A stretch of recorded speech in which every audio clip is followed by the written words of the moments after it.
It's been the fans all along. We're the problem. It's not them, it's us. It's not them, it's us. No.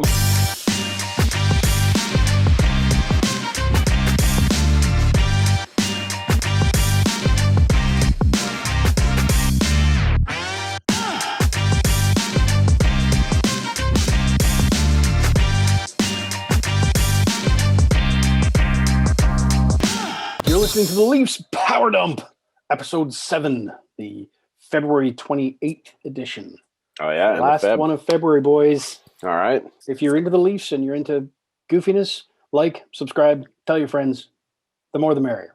So this week, we're shorthanded, so it works out perfectly. Yeah. We're bringing in a ringer from our taxi squad.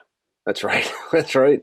Old Johnny's moving house, so he's packing up and unable to join us. Yep. An indeterminate lower address injury. Yes. We'll bring in our mystery guest from Mystery, Alaska. He was the hot shot on the team. It was Connor Banks, and it's our friend, Mike Buie. Hey guys! I love it. Supporter. How are you? Good, man. All good to meet you. I don't think we've met. Good to meet you too. Good Yeah, to meet you too. Thank you for joining us. I know these other clowns. Well, there's an interesting opportunity for you today, Mike, because our fourth member, John, is actually off the podcast. So if you're in for the whole cast, you can co-host with us the whole time. I love it. Yeah. Subbing How you in, long bud. does it go? Like, what is it? Half hour? An hour? Yeah, we generally talk for about 6 hours, and then we 6 cut hours. it down to 15 minutes. I thought it might be longer, but that's perfect. That's We shoot about a 40-1 yeah. ratio. Yeah. Great. As with everything that we do on our end, the magic's in the post. Yeah. Awesome. Yeah. Awesome. Or the crossbar. Yeah, or the crossbar. Oh, well played. Well Yeah. played. Yeah. Speaking So, of crossbar, we got one nice save out of a crossbar last night. yeah. Campbell did. Yeah, I saw that. It reminded me of a shot I took one time. Nice. Yeah, a lot of mine were like that too. Just ping, ping, ping. Yeah. Yeah, I'm more of a Mikheyev. I tend to shoot towards the net, not really at it. It just Not sort of at goes it. around down the The outside. Russ Cordnell theory. Yeah, I keep Race down people out of the edges of the net, so they're Yeah. not getting hit by my shots. Mikheyev's an interesting player, isn't he? It's sort of that he's like a satellite. Like it's like he's on his own, and it looks like it's really good. He reminds me of like these. They're not direct comparisons, but just those soul guys. Like it's like remember Sergei Berezin? It was I like was just gonna say. yeah, Berezin. I even thought Kapanen had a bit of this too. Yeah. Like it's just like okay, put him on the third or fourth line, and then maybe they'll create some magic, but it's not really going to be with the other guy. That's right. High puck possession numbers. Him and Berezin's puck possession numbers, if they were tracking it back in the day, would have been off the charts. Oh, for sure. Yeah, his Corsi or whatever that would just be amazing. Yeah. I always have something to bitch about the Leafs about over the years. I don't think I do. I know, right? Isn't it the strangest, oddest time? Like you're just like, I don't know what to complain about. Those little things I wanted fixed, I got them. Like Cody Ceci out and Marinson never being back on the team, and somebody like a Zach Bogosian comes in without the expectations, and you just okay, this is good. Travis Dermott doesn't have to be like a great player; he can be like fit in the way he needs to. You know? Yeah, it exactly. Just feels good. Yeah, and then we get a game like last night. Yeah. What? Perfect game last night. It felt like, I mean, without jinxing anything, it really was like watching, like, here's a demo game we're going to put out. So if people want to know what hockey's about, watch this game. Right. There'll be one penalty. Actually, there was only one, right? Edmonton only got one penalty. We got no penalties. Yeah. 0 penalties. Yeah, that's right. Yeah. We score a power play goal, ultimately to win the game. So Nylander's had 2 game winners in 2 games, by the way. Yeah. Oh, wow. Yeah. We get goals from 3 different lines. Yeah. And we get a shutout. Oh, yeah. From our backup goalie. From the backup goalie. Coming back off injury. Yeah. And I'm pretty sure. Mikheyev, Engvall, and Hyman. Let's talk about that line. Yeah, that was kind of interesting because they came out pretty quick, Edmonton. They came right at us, and I thought, okay, well, they see an opportunity here, and they've got some pretty powerful goal scorers, but it seemed to be that line kind of shifted things for us, and they weren't going to get through them. They were an energy line, and it was a good coaching play, I thought, just to throw those guys together and see what happened. And they ended up getting a goal, but every time they were on the ice, they were kind of threatening. And then it seems like Mitch Marner lights up as soon as Jumbo Joe shows up. And that line played great too. So it just to rebalance the team, I got to give a little credit last night to some coaching, because moving the players around, the chessboard there really worked for us, I thought. Yeah, you nailed it. And what was interesting, I was chatting with a buddy last night, and he was like, oh, it's kind of weird that Hyman's on the third line. And I said to him, I was like, well, think of it this way. Like, he's such a well-respected player, and, you've got Matthews or Marner can drive a line, and Tavares can drive a line. That's saying to Hyman, these two other guys are kind of doing their thing. You're driving that line. And he looked like he took that line and was like, this is how we're going to do it. Mm-hmm. And we were talking about how he's an underrated player. His body position on guys, he's got to be one of the best forecheckers in the league. Absolutely. And when my buddy was like, but how do you measure that? Like, there's no stat necessarily to measure forecheck. There might be possession. But we were talking about how he always finds a way, and his timing is impeccable to get in there right at the right time when the guy's putting his stick down to lift it. Like, he's the best stick checker. And like, I finished that. He's in there. Darnell Nurse tries to get the puck. Hyman lifts the stick, comes out, breaks from the hold, does a beauty move, scores, and then tumbles over the goalie. He's like, and that's off the fucking wall. Just like that. Yeah. That was Zach Hyman to a T. Yeah. Like, and Chad, when you talk about you don't know how to value it, thank God we don't know how to value it, because he's the best in the league at doing that, and then he'd have to be paid accordingly. Yeah. And he is so underrated on a team, and you can put him anywhere, right? Oh, yeah. Put him on your top line, he's valuable as hell. Put him on your third line, he's driving the line. Like, it is such an important player. Yeah. And especially come playoffs, right? That's the kind of guy you need. Yeah, totally. It's awesome just seeing him channeling that energy, and he's got better hands than people think. And so the opposing team aren't necessarily expecting Hyman to pull a move like that. See, that's the thing about Mikheyev, is that Hyman's an energy guy, but he ends up scoring when he gets his opportunities like that. Like, that's the frustrating thing about watching Mikheyev. I remember being at games and watching warm-ups, and you look at the players on each team, and I would look over at a guy like Mikheyev probably in the warm-ups, watching the way he skates, seeing his size, looking at the way that he moves the puck with other guys, just kind of passing and stuff like that. And you think that guy's going to be trouble, in the game. And then the game starts, he gets these great opportunities, and he just doesn't have the finish. But a guy like Zach Hyman, you kind of expect that he's going to be an energy guy, a lot of checking. When he gets his chances in front of the net, he's not going to bury him. But last night, coming off the boards, looked like Sid's golden goal. I mean, like, that was it. He just walked right out. Yeah. Like, made a mess of everybody, and then just did what he wanted to. His eye line was on this side. There was a guy here, and then the puck was over here. Like, he was on the other side of the guy. Like, where he released that puck was completely. It was just excellent. It was such a great move. Speaking of great moves, vintage Spezza. Unbelievable. That move, the fake shot, fake pass shot was like, I don't know, man. I think they're like, oh yeah, McDavid, you got good fakes. I'm just gonna try and up the game here. He just put Mike Smith on his knees with that slap shot. He had the fake slap shot, Mike Smith down on the knees, and you just literally watch Mike Smith's eyes go, oh no. Right. Yeah, no, he knew. The moment he dropped and there was no puck there to stop, he was like, I'm fucked. It's done. But he's got a great shot, so you know what I mean? You get sucked in. That's like, as a defenseman, I remember playing and thinking that's kind of what I would do if I was on a 2-on-1. I looked over, didn't have any room to give it to the guy. I would do a fake, big, huge shot, you know what I mean, and see if it would work. But that was like 1987. Maybe that's why I was kind of interesting why they called it vintage play, because that's what it was. Like, that shit used to fly in the 80s. How valuable has he been to the team as well? We've had this thing over the years with Leafs with, we've had so many guys come at the end of their career to come at Jason Allison and Eric Lindros and over the years. And it feels sometimes when Spezza arrived, I was going, okay, here's another guy that just wants to play for the Leafs. And then he's just been so valuable. They're willing to take a role, and you're watching Thornton do it. You watch Wayne Simmons do it, and you're watching Spezza.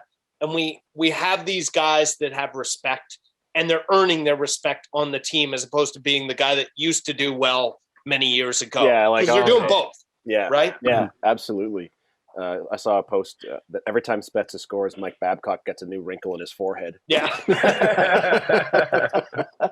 and I love it. I think Spezza must have a picture of Babcock in his locker. He's like, "Fucking sit me for my first game as a Leaf. Fuck you." that was so, every time.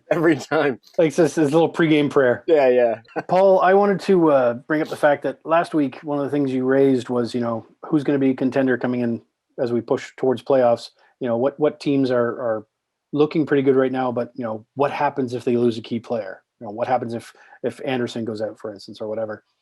And then here we are with Matthews. He's out, and going into last night's game, I'm like, oh man, we keep doing this. We keep calling the shutout, and it keeps happening. And it was fine. If anything, it absolutely proved that this team has so much consistent depth. And as you just said, with a coach who's paying attention and is not afraid to move lines around to, sort of change the game up. The odds of last night's game being as good as it was, given who was not available to hit the ice, epic. Let me reverse it 1 year. If I said to you, okay, Austin Matthews isn't playing and the backup Leaf goalie's in net against the Oilers. Yeah. It's 7-0 the other way. So, and look at what we are now, because that wasn't a fluke. What happened last night? No, that was the team. That is who the Leafs are right now. You've got Anderson out and you've got Matthews out, and how everyone elevated their play, which is awesome, and you want to see that. And that is Simmons. Yeah, man, exactly. Like Simmons, it's almost easy to forget. I texted you guys last night. Yeah. I said, "Fuck, I'd love to see Simmons in this game tonight." But we didn't need him. No, it turns out it's fine. Yeah. But what happens in that case, and this is what good teams do, is they rise to the occasion, and everyone sort of upped their game, and everyone simplified their game. And I think part of that is, when Freddie's in net, I think a lot of the guys are like, "Oh, we can be a little more loose because he's probably got this covered anyway." Right. There's a lot of confidence in the team members in Freddie, and then with Matthews on the other end of it, it's sort of like, "Oh, we can be a little loose because he's probably going to score one anyway." So you feel like you might have a bit more ability to cover your mistakes, whereas last night they're like, we cannot afford to fuck up.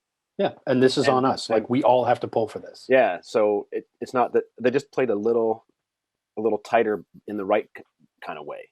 Well, you figure that nobody says anything. That, like, if you're going into a game and your number one goalie's in there, nobody says, "Hey man, Freddie's in the pipes tonight, so let's play hard for him."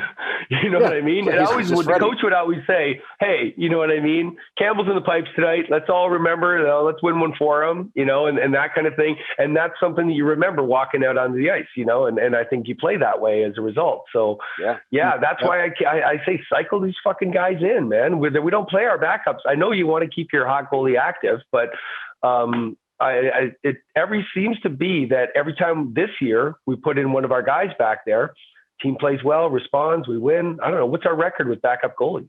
I think it's 4 right now. The complete opposite of last year. Yeah. Where are you coming in from today, Mike? So I'm at the cottage. I'm north of Montreal. This is the mystery corner behind me, so I just put it into that the shrine. Spot. It's Love it. Just downstairs at the cottage. Nice. See that one right there behind my head? Yep. The Stanley Cup on the very table I'm sitting at. Are you serious? Wow. Yeah. Cool, huh? Man. Yeah. So, who was the delivery of that? Of the cup? The next door neighbor was the president of the Pittsburgh Penguins. So when they won it in 2009, he brought the cup up here. And so it's been here. But Kevin Lowe had a place on this lake as well. So the cup had been here in the 80s, like 3 or 4 times. Yeah. So it wasn't like a new magical thing that it came up here. And now there's a kid that when I was 30, right after Mystery came back, I was playing really good hockey. There was this 6-year-old kid that played out on the ice with me here. And you were just like, I can't believe this kid. Like, he was taking a puck. He was trying to shove you. Like, he was 6, maybe 7. Yeah. And I'm just going, okay, that kid's going to the NHL. And now he plays on the Pittsburgh Penguins. His name's Mike Matheson. He's 26 or so now. Yeah, and he plays for the Penguins, so maybe he'll bring the cup up here. Have you guys ever sipped out of it? I've never sipped out of it. I thought it was like it's bad luck, and if I sip out of it now, it means I'll never get the chance to play in the league and lift it over my head. Yeah. Like that's probably what'll stop you from playing. Probably. I decided to let that go, and I think it was 06, 07 maybe. Oh man. The Ducks won the cup. And it was such a strange thing, especially as we're doing this thing. I was thinking about it today about, Leafs, and we're just crazed and we, love it. And like the idea of us winning a cup. And in my lifetime, we've never been past the semifinals. Yeah. And here we are, like diehard. Meanwhile, the Ducks have won the cup. They've been to the final another time. No, I'm in Anaheim. The people that are there that like the Ducks, all 20,000 of them show up. They're at the game. Of course. But then nobody else, right? I mean, most of them are Canadian. So when the Ducks won the cup, I was there for it. So it was against Ottawa. It was Game 5, and I was lucky. The NHL gave me seats, so I ended up having these great seats. And after the game, I was able to go to any of the after parties, and they won the cup. So the after parties, which I thought would be like, oh my God, people are going to be swarming to get in. It was a tent outside of the Anaheim Ducks arena, and nobody was outside. The parking lot was empty. The bar across the street was even closed. Like there wasn't a celebration. Like I was like, are you kidding me? But in our tent, with the players and their families and so it was crazy. It was a lot of fun. Brian Burke was the GM at the time. But Teemu Selanne took the cup around, and it was just random people from Anaheim that don't even know what hockey is, right? He's dumping champagne out of the cup into like some girl that's going, this is cool. Where are we at? She's drinking out of the cup. So of course, I got in that line pretty quickly. I wanted Teemu Selanne to. So I drank out of the cup from Teemu Selanne probably an hour and a half after they won the cup. Wow, that's one of my favorites. That's some supercharged champagne right there. I've touched it. I've laid hands on. That's all. Have you? Yeah. I did too, and I'm not sure if it was the one or the traveling replica. And I'm pretty sure it was probably the traveling replica, but it was close enough for me to be. Yeah, like it was here in Peterborough. They did the tour. Like you're not supposed to touch it, but everyone's like, did it. Yeah. I held it like this, but just like you, my only superstition was I did not earn this. Exactly. I didn't earn that. Somebody handed it to me one time, and somehow I run into that thing a lot. I think in Los Angeles, it ends up, LA won twice, right? The Ducks won a couple times where somebody called me and said, they know I'm hockey mad, and they'll just go, hey, Mike, I'm at a party. The Stanley Cup's here. Do you know what that is? And I'm like, yes, I do. Yes, I do know what that is. I'm on my way. They said you'd care. And I'm like, They said you'd care. Well, it's good to know that you have that reputation, though. That cup guy. Even that you do have a genuine and deep love of the game. It's nice that the people in your orbit know that. Yeah. I know a guy who would appreciate this. Yes. I have no idea what's happening, but I know a guy. Guys, this is a good sign. This is a good sign because Mike is in Canada now because of COVID, and the cup follows you around. So, hey, at the very least, thinking. Maybe it's and we got you on the pod, so that's now that's only 2 degrees of separation via you. I like us. That's my thinking. Let's talk a little Mystery Alaska. Yeah, let's talk hockey movies, y'all. Yeah, man. So, I don't like to talk about that. That old thing. You did. That was a cool segment for NBC, NHL, and I guess and NBC. Yeah, that was a lot of fun. So I guess when NBC was having that, it was the producers of Mystery that reached out. Actually, a guy named Howard Baldwin, who used to own the Penguins. His name is on the cup twice. Huh. And he produced Mystery Alaska. And he's gone, I see they got an outdoor game, and we should do something with the NHL. And I think it was his idea, and then it sort of dropped into our laps, the writer Sean O'Byrne and I, to put together something for them. Right. We were thinking about how to produce it for them. So there was something where each of the players said what player in the games that are being played does your character most remind you of? And that's, I think, the segment they used on NBC, but it was, so I said Connor Banks was most like Nate McKinnon, and I jumped on that. Of course. But mostly it was just like we're having right now. It was, I called a few guys that are 2 or 3 of them are my best friends. So that was easy. And then a few guys I hadn't talked to in years. And I was going, hey, we're going to do a Zoom call. And we're just, some of it's kind of leading towards NBC and their game, but we'll see what else happens. And then it was, just old stories. And we had 5 players, a guy named Adam Beach, who's a great actor. He has like a Golden Globe nomination years ago too. He's a terrific actor. Adam, Kevin Durand, who's my best buddy, Jason Gray Stanford, myself, and then the kid, Stevie Weeks, Ryan Northcott's his name. Yeah. And we just went through old memories because it's 23 years ago we filmed that movie. Oh, wow. And so we were all in our 20s, and first time that's what it was. It was like, okay, we're hockey players. I'm an actor, or I'm trying to be an actor at that point. I'm a young guy. Maybe I'll make it, maybe I won't. I had done a couple of bad TV movies at that point, but a few of the guys had never done anything. Right. And then they decided, and this is the stuff you find out later, they decided like, hey, that's okay. Nobody knows the Mystery Alaska players anyway. Let's make sure these guys, these actors know how to play hockey somewhat. Right. And then, so, we'll see how they work. And when we're in the locker room, if you're a hockey player and you're in the locker room, you know what you're doing anyway, even if they're giving you the lines. So that stuff came off fairly natural, I think, in the film. Yeah. Then we had like Russell Crowe is not a great hockey player, not a great skater, but he did. I mean, the fact that he tried, like he was that guy, he was that cocky Australian who was like, oh, I can do anything. You know, you give me a month or 2 months, I'll be the best hockey player you've ever seen. Yeah. We all know you don't just put on skates at 35 and learn how to play hockey. Well, all those and Aussie he thought he could, and he will admit today that he did not quite get it. But he for never being on them, he actually was amazing. If it's all relative, right? Like he was spectacular, considering he'd never put them on before. Jaromir Jagr taught him how to skate because Howard Baldwin did he own the Penguins at that time? No, he didn't, but he was still part of the Penguins to a degree. So Jagr and Ron Francis taught Russell how to skate. Not which a bad I just coach. think is, I tell him, because at that time when he comes back, he goes, some guy named Jaromir Jagr. I go, Jagr taught you how to skate? Yeah. Like, could I have not come to that? And, so it was this collection of guys, and we were time of our lives. All of a sudden you're like, none of us were good enough to play pro hockey.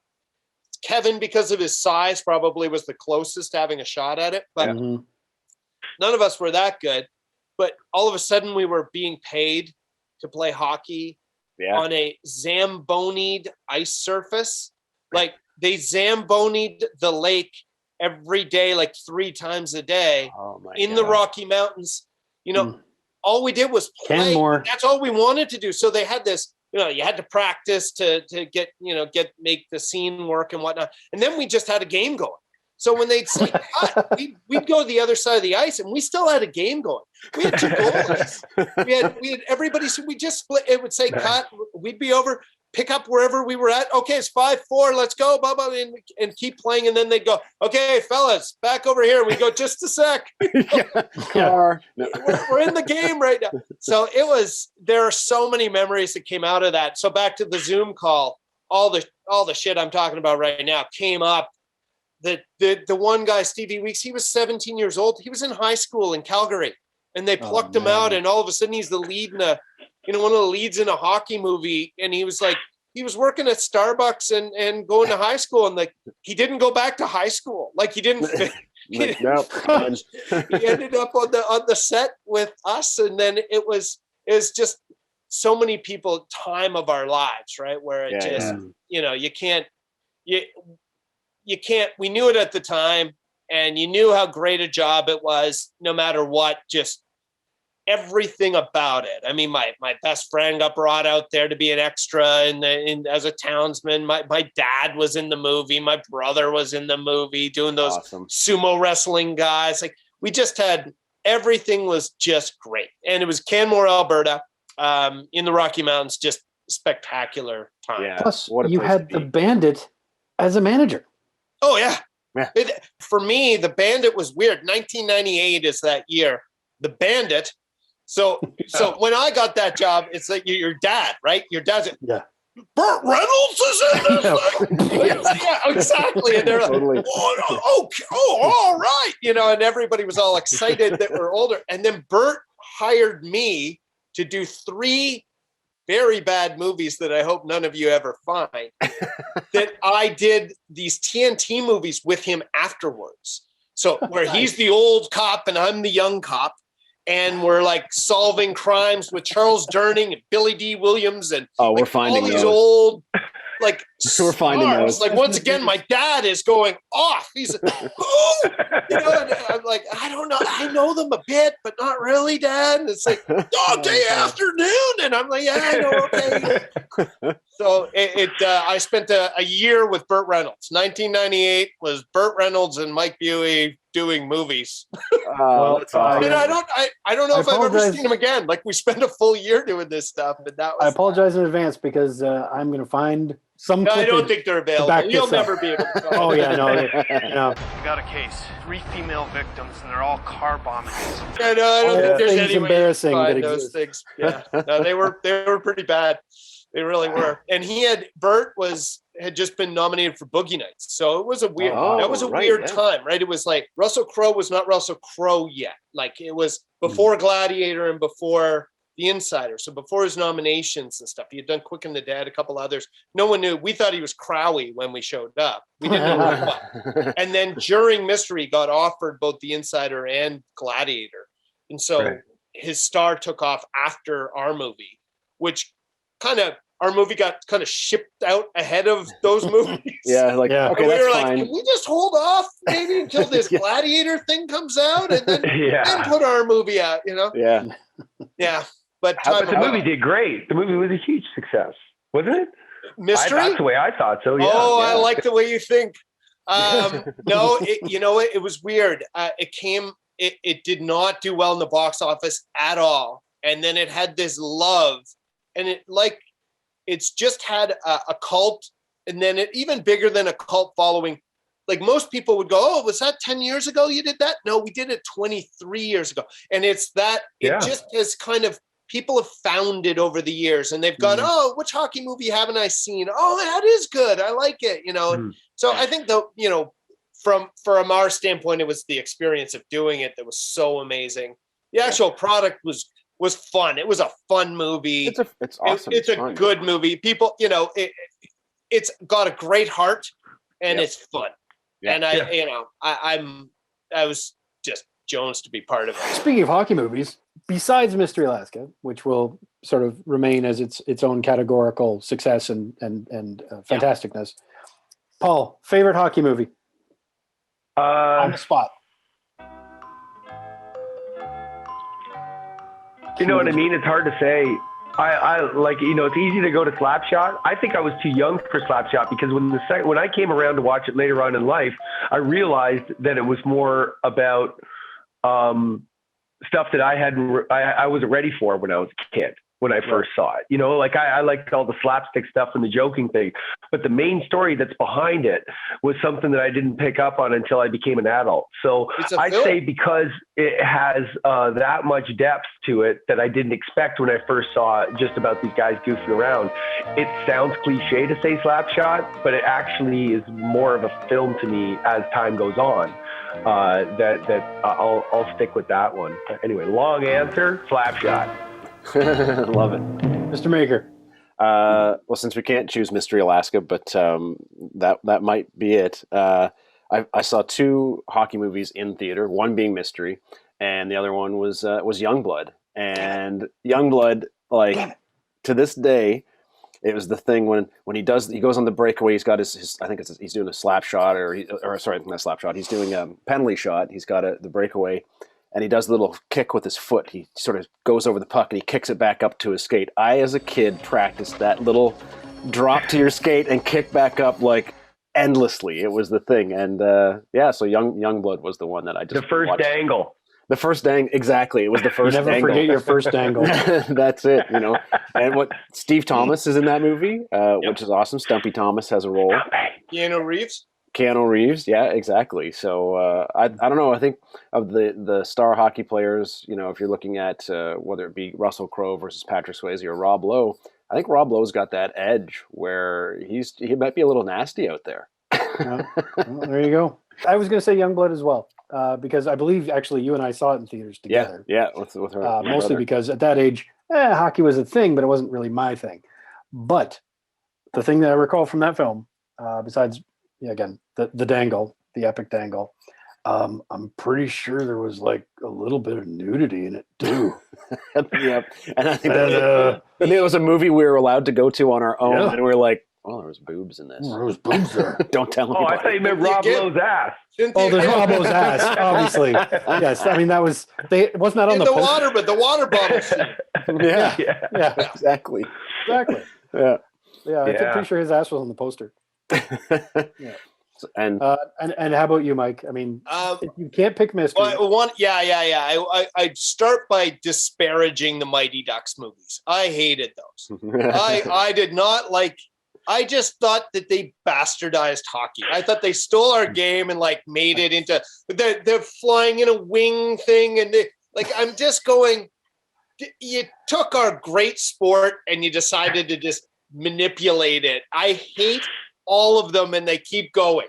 You know, the hockey coordinator on that film got his start in a little film called Mystery Alaska. Those Sorry, I interrupted. Carry on. They gave him free reign and cocaine. Yeah. I'm going to say this. As a guy who made a hockey movie, I have such a respect for how good the hockey was and how well made Miracle was. Miracle was really, really well done. Yeah. I have the same memories you have, Kirk, of Youngblood. I remember it more for that than the hockey. And I remember Racky, and I remember that. Yeah. I didn't love Youngblood the way so many people did. Keanu Reeves was my goalie on the Fighting Hippos, and we won the championship in LA. He's a great guy. I go back to Paul. I didn't understand Slapshot when I was a kid, yet I loved all the dumb stuff. And how do you ever replace what the Hanson brothers are? You can't replicate. You couldn't make that up. Those guys did that. Like, that's when you, as an actor, you go, that wasn't, they just happened to get these guys who did that. That's a happy accident. Yeah. And then you realize how great a film that is. That's George Roy Hill and Paul Newman making a film. And that's how they looked at it. It was a 70s era film. And it really had a great heart. Like, there's a lot to Slap. So Slapshot is my number one. Miracle, I love their hockey. Youngblood, I go back to the youth. And I did have an outdoor hockey game where I played against the Hanson brothers. You guys will like this story. I'm sorry I'm going on. No, I love it. So I'm doing an outdoor hockey game in Hartford, and it was the Whalers versus the Bruins, and they put three of us mystery guys on the Bruins. So I was playing with Kenny Linsman and Craig Janney and who was it, Brian Leach. So these were the guys on my team. And then on the other team, they had the Whalers, but mixed in with the Whalers were the Hanson brothers. So I'm in the locker room getting changed, and this guy walks up to me. He goes, "Hey, do you want me to beat you up on the ice?" And I look up and I'm going, who's this? Like, what's going on? And then it's hit that dude with the stringy hair, which one, right? Yeah. Like that guy. And I look, I go, yes, I do. Yes, I do. So, it was a whole thing. They go, okay, at some point in the game, we're coming to get you. Just be ready. We're letting you know. But keep your head up. There's no real plan, no real game plan. But they just said, just know we're coming to get you. And so all of a sudden I went in the corner and I knew what was happening. As soon as I went into the corner, I go, okay. And all three of them come slam into me, put me up against the glass, and I just go down, and then they just pound on me. And it's like my favorite moment. The Hanson brothers beat me up in the game. And it was so much fun. Like, you run into those things sometimes with the charity hockey, and that's amazing. That's amazing. Great memory. I want to throw two other shout outs to other movies. Goon, when you speaking of how the hockey was done and stuff, the hockey scenes in Goon I thought were really, really well executed. And lots of fun in that movie too with Jay Baruchel. Absolutely. And then my nephew's favorite movie growing up, and my brother-in-law couldn't stand it after a while because it was like every other day, was MVP, where you got most valuable primate with the talented monkey on skates, and he would watch it religiously. And a friend of ours, Ray Galletti, is Magoo, the goalie in that one. So Phoebe Weeks is in that movie. Is he? Oh yeah, you're right. Yeah, that's awesome. Yeah, so just some shout outs to those movies. Always, any hockey movie is fun to watch. Yeah, Mike, I don't know if you're familiar with our podcast. We get a satellite feed in from this guy who's he's misdirected, but he's very enthusiastic. The one and the only Blue Rascal. Oh! Hey, boys, I'm back. There he is. I gotta be honest, I'm not as high speed as normal. Maybe a bit too much tequila last night. The Blue Rascal's like slow-mo mode today. I don't know. It was a tough night. But, the boys, they fought hard last night. It was awesome. That was so awesome. I love it. Connor McDavid, I think he was crying at the end. Love it. So this week, let's see, I got some notes here. We got 4 games coming up. It's going to be 3-1. I predict a big, big week from Johnny T. I feel like he's getting his vibes back. It's really going to be solid for him. And I think we're going to see another win by Jack Campbell. Really like how Jack's been playing. He's pretty awesome, team guy. And maybe an appearance from Galchenyuk. That's what I think is going to happen. I'm not predicting any scores. Too much tequila, a bit of bad guacamole. That's the way it goes sometimes for the Blue Rascal! Yeah. Whoa! Right? I've been to Mexico City. I think I saw him there. No one has any idea who it is. Oh no, of course not. No clue. Exactly. We're never seen in the same place. It's weird. You've been listening to the Leafs Power Dump. Special thanks to our special guest, direct from Mystery, Alaska, Mr. Mike Buie, Mr. Connor Banks. Thank you, sir. You were fantastic. Thank you. I had such a great time, bud. Will you come back again? Absolutely. We'll make you our de facto taxi squad host anytime any of us can't make it. Love it. We're not quite halfway through the season, right? Like we've got 22 games, and so there's lots of we're gonna need you. Okay, throw me in. I love it. It was a blast. Go. Leafs Power Dump Podcast is Kirk Comrie, Chad Maker, Paul Zimick, and John Galway. Copyright 2021 Firewallet Productions.